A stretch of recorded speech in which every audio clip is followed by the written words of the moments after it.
Okay, we're testing this. This is still a test. This is a test because Mark is late. And so I could test this one more time. And I'm testing this to see how we're doing. We are, sure it's not great. Okay, so how's this?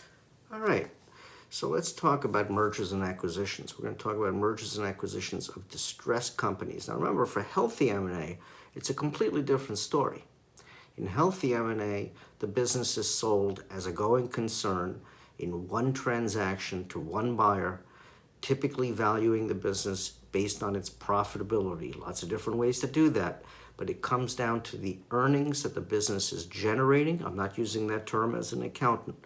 It's profitability turned into cash, measured up against return on investment and the risk. All of that gets factored into the valuation. Some of the deal, for healthy companies, maybe all the deal, is paid in cash. And the back end can be earnouts, royalties, contingent notes, and whatever. That is not the world of distressed M&A.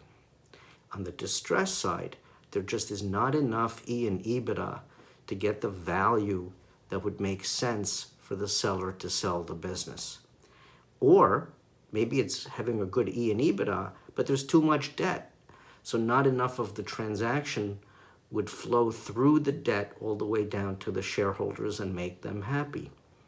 So too much debt, too little profit. What do? How do you get value? You break it down this way. You look at the underlying assets and you start not with what is on your balance sheet. You start with what's not on the balance sheet, your customer relationships.